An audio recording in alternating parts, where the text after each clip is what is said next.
Alors, moi, je vais proposer à Anne d'adhérer à mon syndicat parce que ça fait des années qu'on parle d'un service public de santé et de maisons de santé dans les quartiers où les médecins seraient salariés. Mais la réalité est un petit peu différente. Cela dit, moi, je travaille donc à Gennevilliers, je suis médecin généraliste à Gennevilliers, dans la banlieue nord de Paris qui jouxte la Seine-Saint-Denis, dans une des villes les plus pauvres d'ailleurs d'Île-de-France, après Stein, si je ne me trompe. Mais qui est quand même dans le 92 un département assez doté, donc moins déshérité que dans le 93 finalement. Voilà. Nous, on a une expérience assez particulière, c'est qu'on arrive très bien à faire venir travailler des jeunes médecins dans nos cabinets. En fait, on est sur Gennevilliers et Villeneuve-la-Garenne, on a finalement créé, des histoires de subventions, des maisons de santé. On a créé 4 maisons de santé. Dans chaque maison de santé, enfin de Gennevilliers, il y a 6 jeunes médecins qui ont moins de 40 ans, et la majorité d'ailleurs autour de 30 ans, qui viennent travailler avec beaucoup de plaisir dans ces quartiers très défavorisés. Alors pourquoi ? C'est parce qu'en fait, on a une grande tradition de travail en réseau dans ces quartiers-là.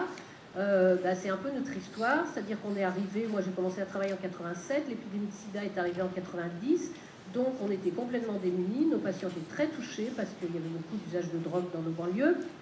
Du coup, on a été obligé de s'organiser. Et on s'est organisé en réseau ville-hôpital avec des hospitaliers, dont fait partie Anne d'ailleurs, et pour soigner nos patients et nous former. Et ce réseau, après en 95, s'est mis à s'occuper des usagers de drogue parce qu'il y avait l'arrivée des traitements de substitution, mais on n'avait pas attendu l'arrivée des traitements de substitution pour essayer de se former puisqu'on était confrontés à des usagers de drogue qui jusque-là n'arrivaient pas jusqu'au système de soins, mais qui avec le sida ont bien été obligés de rejoindre le système de soins. Et puis ensuite, en 2000, avec la loi de CMU, on a étendu les activités de notre réseau aux patients en situation de précarité, avec beaucoup d'arrivées de Marocains en particulier, enfin de migrants à Gennevilliers, et en particulier de Marocains, parce qu'à Gennevilliers, il y a toujours eu beaucoup de Marocains, parce qu'il y avait l'usine Chausson qui a recruté directement au Maroc. Donc les gens traversant la mer arrivaient à Gennevilliers, et il y a une maison de la solidarité qui les accueille, où on a fait des consultations avancées. Et d'ailleurs, on a mis au point un système alternatif aux passes hospitalières, qui est une passe ambulatoire, c'est-à-dire que grâce à notre réseau, toute personne qui n'a pas de couverture sociale à Gennevilliers ou à Villeneuve-la-Garenne, enfin dans les 10 communes du Nord des Hauts-de-Seine, est prise en charge par le réseau, qui paye les premières consultations, les premiers soins, qui aide la personne à avoir une couverture sociale, moyennant quoi les gens sont intégrés directement dans la médecine de ville. Et j'ai beaucoup de patients dans ma patientèle qui viennent par ce biais-là, qui sont arrivés. Le réseau a payé les premières consultations où on les faisait gratuites, mais en tout cas on les orientait très vite vers des travailleurs sociaux qui les aidaient à retrouver des droits. Et maintenant ils sont suivis absolument comme tous les autres pour leurs maladies chroniques. Voilà. Donc ça, on a d'ailleurs eu une subvention, enfin le réseau a eu une subvention au titre des passes ambulatoires. Je crois qu'il y en a 4 en région parisienne, on fait partie d'une des 4. Mais c'est bien parce que ce système-là existait. Par ailleurs, on avait bien notion qu'en sortant de la fac en 87, en n'ayant pas fait l'internat, on était un peu léger au niveau formation. Du coup, on s'est beaucoup organisé des formations, surtout sur des sujets qu'on n'avait jamais rencontrés à l'hôpital. Alors c'était l'alcool, c'était le diabète et le sport, c'était le diabète et le ramadan, etc. Donc on s'est fabriqué des formations. Alors à l'époque, elles étaient rémunérées, les médecins étaient payés pour aller en formation, même s'ils avaient des remplaçants dans leur cabinet, ce qui fait que pas mal de médecins ont pu accéder à ça, c'était bien. Voilà, donc en fait, les jeunes médecins, et puis après, on s'est mis à faire, il y a les départements de médecine générale qui sont arrivés à la fac, la médecine générale devenant une spécialité. Moi, je ne suis pas très d'accord, parce que je trouve que la médecine générale, c'est une chose qu'une spécialité, mais bon, c'est pas grave.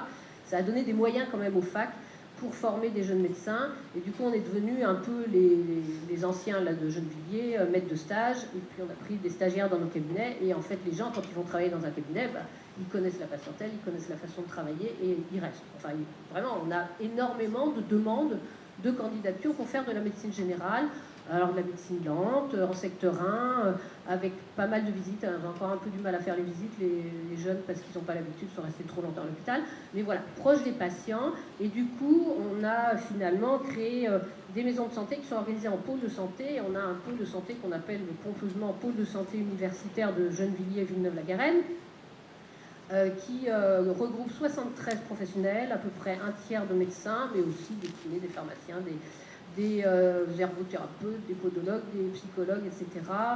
Et qui organise donc 4 maisons de santé avec des actions de formation, de recherche, etc. Donc avec une infrastructure comme ça, qui nous a pris un peu de temps à fabriquer, mais ça s'est fait aussi tout seul, aucun problème pour recruter des jeunes médecins dans une zone où c'est difficile, avec une population qui a énormément de problèmes.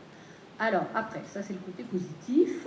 tout va bien. Enfin, déjà, il y a un petit iota, c'est qu'à Gennevilliers, ça marche très bien, mais à Villeneuve-la-Garenne, un peu moins, parce que tout bêtement, il y a des cabinets où il y a plusieurs médecins du même âge qui vont partir à la retraite, donc il n'y a pas encore la place pour des plus jeunes. Et là, ils sont 10 pour 20 000 habitants, et dans 5 ans, ils seront 7 pour 20 000 habitants, s'ils n'arrivent pas à recruter... non, ils seront 3, pardon. Il y en a 7 qui partent à la retraite. Ils seront 3 pour 20 000 habitants, et s'ils ne recrutent pas très rapidement, ça va être une catastrophe sanitaire, surtout que Villeneuve-la-Garenne, c'est vraiment pire que Gennevilliers, c'est pas une mairie communiste, et il y a peu de moyens pour les gens, c'est la tristesse absolue. Et en plus, la limite avec le 93, donc tous les trafics possibles, voilà. Donc ça, c'était à peu près pour dire, c'est possible, mais ça demande d'offrir des choses aux jeunes, parce qu'ils ne veulent pas travailler seuls, parce qu'ils veulent de la formation, parce qu'ils veulent une aide sur le plan social. Maintenant, on a des problèmes, et les problèmes, ils sont dus, je vais le dire, à notre employeur. Notre employeur étant la sécurité sociale, n'arrête pas de nous mettre des bâtons dans les roues. Le problème en ce moment, c'est que le système majoritaire en France de paiement des médecins, c'est le paiement à l'acte. Alors, il y a des endroits où c'est inflationniste, c'est-à-dire plus on fait d'actes, plus on est payé. Dans notre coin, on a quand même appris aux gens qu'on travaillait en secteur 1, en tiers payant, et qu'il fallait prendre un certain temps pour comprendre les problèmes des patients, et ça, ils le font très bien. Ça, y a pas on est d'accord, pas de consultation. On a même fait une charte du pôle de santé, pas de consultation en moins de 20 minutes, tout le monde en secteur 1, tout médecin qui vient s'installer dans notre coin, s'il veut adhérer au pôle, il doit être en secteur 1, on fait le tiers payant au maximum, on fait des visites à domicile, etc. On travaille avec l'hôpital en réseau d'un.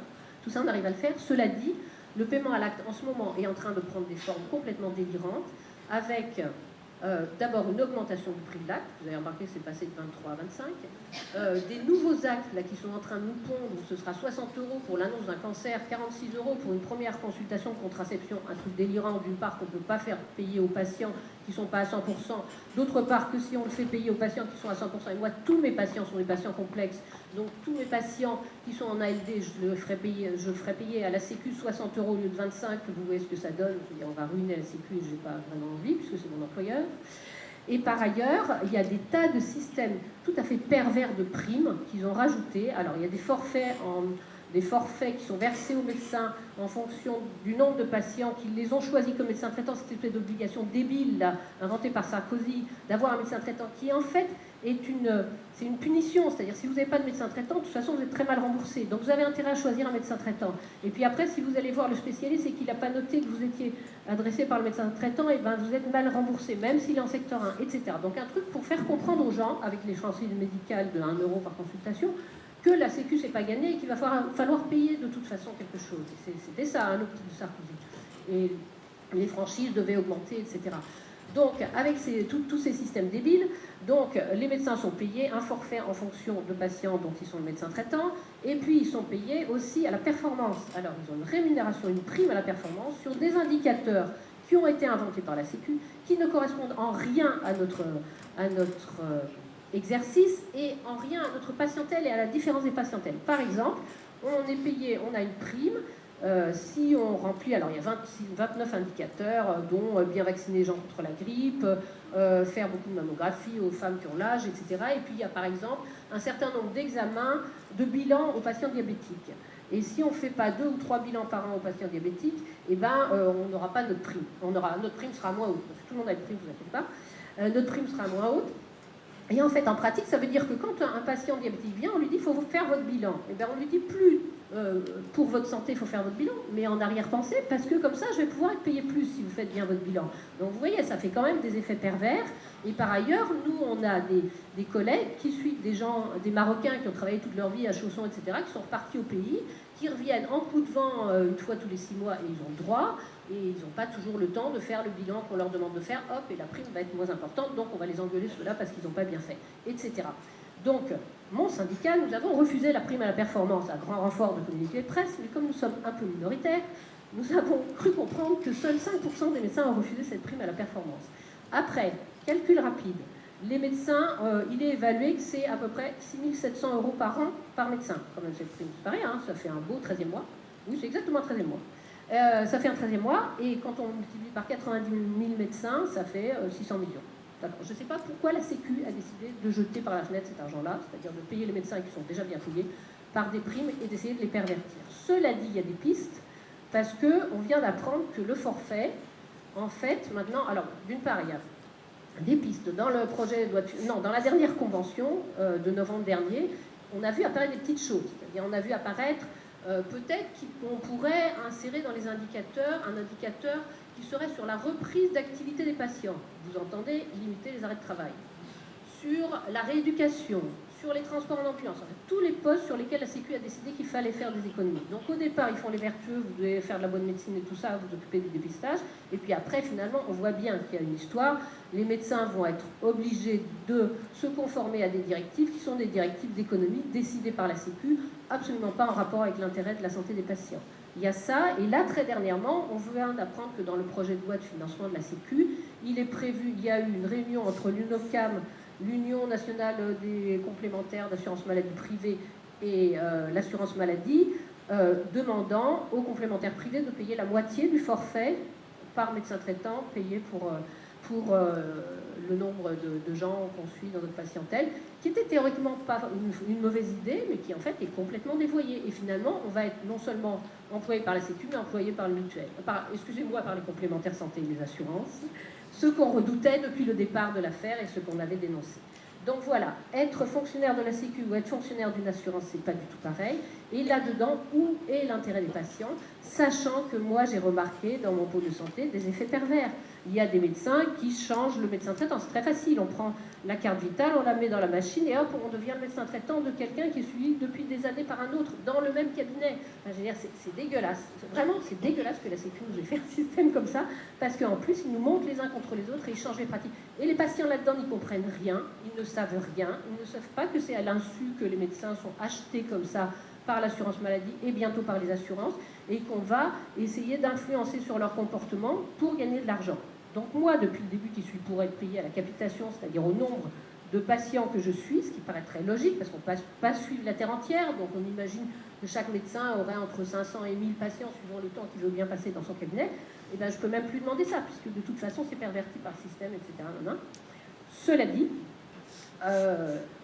on s'est dit qu'on faisait des maisons de santé, et c'est vrai qu'on s'est alliés, on commence à travailler pas mal avec les infirmiers, on fait des staffs, on arrive quand même à organiser, mais à grand renfort de beaucoup d'énergie, avec les mêmes problèmes que Didier, c'est-à-dire qu'on a des coordinateurs payés par notre pôle de santé qui passent leur temps à faire des demandes de subventions et qui n'ont plus de temps pour coordonner nos travaux de recherche alors qu'on les avait embauchés pour ça. Là, on est en train de travailler sur le poids et l'enfant, un programme d'éducation thérapeutique. Heureusement qu'il y a le pôle d'éducation thérapeutique d'Île-de-France qui vient nous aider, qui a besoin de nous aussi, et la FEMASIF, la fédération, parce que nos coordinateurs sont la tête sous l'eau, parce qu'ils passent leur temps à demander des subventions pour faire fonctionner, y compris pour leur salaire. Enfin, ça n'a pas de sens. Ouais.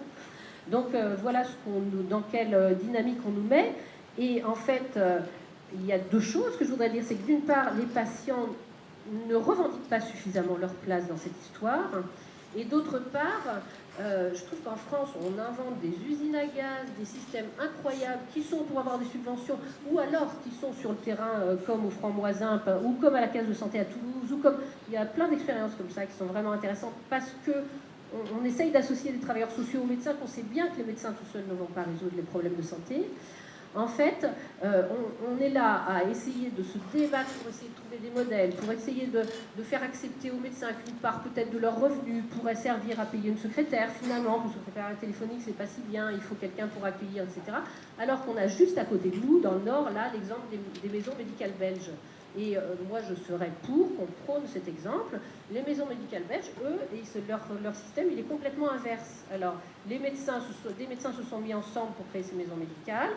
Dans les maisons médicales, il y a d'autres professionnels de santé, il y a des travailleurs sociaux, enfin des gens qui sont à l'accueil, au secrétariat, un peu comme au Franc-Moisin, avec des médiateurs, parfois des interprètes. Ils sont 200 à peu près en Belgique, et 20% des médecins, des jeunes médecins travaillent. Alors, ils suivent moins de 5% de la population, mais elles sont quand même 200 en réseau, etc. Ils ont un bulletin, enfin ils font de la recherche, ils travaillent sur le secret et l'informatique, par exemple, qui est un sujet très très important en ce moment. Et même s'ils suivent que 5% de la population, 20% des jeunes médecins travaillent dans les maisons médicales. En fait, vraiment, ça les attire, et c'est un endroit où ils sont contents de travailler. Et eux, pour ce qui est de l'évaluation de la qualité du travail des médecins, ils ont fait l'inverse. C'est-à-dire que, en fait, en début d'année, ils se réunissent, leur conseil d'administration dans lequel il y a des patients, des représentants des professionnels, des citoyens, et ils décident, en fonction des besoins de la population, des plans de santé qui vont essayer de suivre pour l'année qui vient, et ils demandent des subventions en fonction de ça, on leur donne des subventions, et à la fin de l'année, ils voient ce qu'ils ont réalisé, et ce qu'ils reconduisent l'année d'après, etc. On a absolument besoin d'un système comme ça, qui est dans l'autre sens de ce que nous propose la Sécu, et en plus, ils ont démontré que, un peu comme au Framboise aussi, que pour des populations plus précaires, ils ont des meilleurs résultats au niveau des indicateurs de santé, ne serait-ce que pour le diabète, les dépistages, etc. Voilà, donc on a un exemple juste à côté, on a un système complètement perverti. Moi, je suis pour qu'on sorte du bémolage, je suis pour un secteur public de santé. Maintenant, il va y avoir des périodes de transition pour ramener les médecins qui ont commencé à prendre une mauvaise habitude de gagner beaucoup trop d'argent avec tous ces systèmes-là, à reconnaître que ce qui est le plus important, en fait, c'est de travailler en groupe, c'est une qualité de travail, et que voilà, on pourrait éventuellement être salarié sans y perdre son âme ni son porte-monnaie, et ce serait beaucoup plus intéressant pour tout le monde. Et vraiment, je trouve vraiment, il est temps que les patients s'y mettent, qui refusent les médecins, qui refusent les dépassements d'honoraires, qui se renseignent sur les dépassements, sur le tarif, et qu'ils aillent voir un spécialiste qui dit non, je vous paierai le tarif qui est prévu. On n'est pas obligé de payer un dépassement d'honoraires. Moi, j'ai une copine qui a fait une chimiothérapie, on lui demandait un dépassement d'honoraires, elle a refusé, elle a dit je suis à la MGEN, ils ne vont pas me payer le dépassement de je ne sais pas combien de milliers d'euros, je ne paierai pas, et on ne l'a pas fait payer. Que les gens se renseignent pour aller voir les médecins qui font le tiers payant, ou qu'ils exigent de leurs médecins qu'ils fassent le tiers payant. Ça suffit maintenant, c'est pas la ministre qui dit que le tiers payant, on peut le faire dès maintenant, ça marche très bien, allez voir votre médecin, dites-leur pourquoi vous ne faites pas le tiers payant, etc. Je crois vraiment qu'il faut que les citoyens redeviennent combatifs sur le domaine de la santé, et aussi, là, ça commence à se faire un peu à Gennevilliers, qu'il y ait des assemblées de citoyens qui essayent de définir entre eux quels sont leurs besoins de santé. Et puis après, qu'ils aillent vers les professionnels pour faire des vrais projets qui redémarrent de la vraie vie des gens.